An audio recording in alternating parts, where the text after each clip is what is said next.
আজকে একটা পার্সেল এসছে, সেটা আমরা তোমাদের সাথে আনপ্যাক করতে চলেছি, তাই তো? এটা কি আছে বলো তো?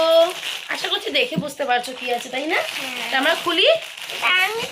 আচ্ছা খুলবে, নাও খোলো। সরে আসো, ক্যামেরার সামনে আসো একটু, কেউ দেখতে পারবে না তো। এরকম করে খুলতে তোমার হাতে পারবে না। এবারে টান দাও, টান দাও। ও খুব আনপ্যাক করতে ভালোবাসে। বের করো। বালিশের পিলো কভার।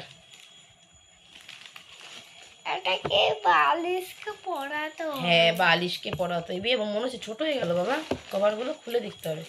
ও না, ঠিক আছে, বড় আছে। এই দেখো বন্ধুরা, তারা বালিশগুলো রাখ। বালিশের কভারগুলো খারাপ হয়ে যাচ্ছে, বাইরে বেরোতেও পারছি না, সেরকম সময়ও হচ্ছে না। তা আমি অনলাইনে দেখলাম, বেশ ভালো লাগছে। দেখো বন্ধুরা, আমি নিচে ডেসক্রিপশনে, আমি কমেন্ট সেকশনে লিঙ্কটা দিয়ে দেবো, যদি কারোর পছন্দ হয়। দাঁড়াও, কারোর পছন্দ বলো, কারোর পছন্দ হলে তোমরা নিয়ে নিও, বলে দাও।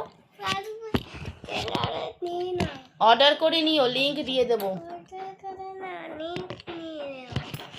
চলো, কেমন লাগলো অবশ্যই কিন্তু তোমরা কমেন্ট বক্সে জানিও বন্ধুরা। পড়াচ্ছি, দাঁড়া না। 6টা আছে এখানে, 6টা আছে। আর খুব রিজনেবল প্রাইসে পেয়েছি, খুবই রিজনেবল প্রাইসে। চলো দেখি এবার বালিশে ফিট হয় নাকি, এটাও আমাকে দেখতে হবে। কভারগুলো বড্ড ছোট মনে হচ্ছে দেখে, আর আমার বালিশগুলো বড্ড চওড়া চওড়া। এখন দেখা যাক ফিট হয় নাকি। চলো টাটা।